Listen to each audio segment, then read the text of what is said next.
you can see there at the top, Germany, of course, they're currently leading by 3-0. It's full time, I'm told. So they're Sweden second 17 and Austria on 14.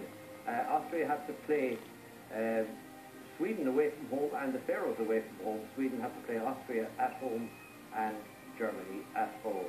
But from our point of view, it's good night Vienna, and I'd say it's good night Trapattoni. Well, yeah, I think, you know, he's had 5 years. I think just to go back to tonight, we saw a really outstanding player as left back for his club, Bayern Munich. But Alaba was superb. And the goal was, you know, from Austria's point of view, A, was desperately needed, and B, it was a very, very good goal. But they had that chance in the second half. But I think the debate, I think Trapattoni's gone. I think in all the circumstances, his salary was among the highest in Europe. 1.8 million initially, reducing to 1.5 million. Reducing to 1.2, I think. When, for example, Del Bosque, the Spanish manager, gets about 50,000 euros, and they won the World Cup. 50,000? Something very small. It's something modest, maybe 100,000, something in that range. The point is, he's been an expensive mistake. In that match tonight, it was crying out for Wes Hoolahan to be brought on. He should have started. If we'd have strung a few passes together at any stage in the match, we would have, I think, opened up and exposed. Because they're not good, they're not good. The only difference between the two teams was Alaba. Other than that, I'd say we were, if the right team was on the pitch, which it never is with this coach, we would be easily able to hold our own in this group. We drew in Stockholm, and we took the lead. We're not far away from finishing second in this group. And the distance is the responsibility of the coach. Yeah, he has made bad decision after bad decision, and perversity continued to the very end. He brought on Connor Salmon at the very end. And then Ronnie Whelan gives Paul Green the man of the match. And I don't think he touched the ball in the whole match. Did he, John? Well, I don't think he gave it away then. Did he get it? Well, I don't think he touched it. No. He contributed. To go back to sorry, you go.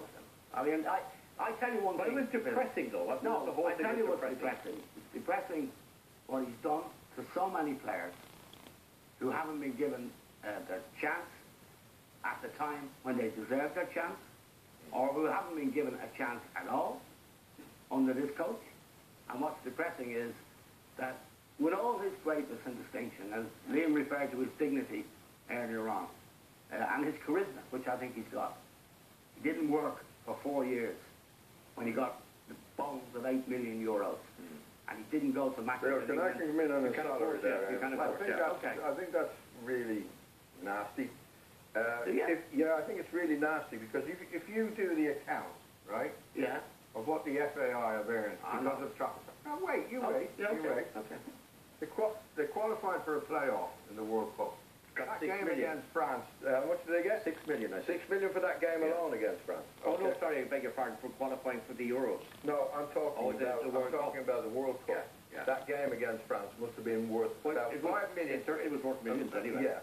For qualifying for the UEFA, it's worth 8 million. That doesn't talk about jerseys sold or anything like that. So Trapattoni's in credit there. He's actually in credit. And I don't think salary should be brought into it. I think it's a really... Well, I think if you... Hold on,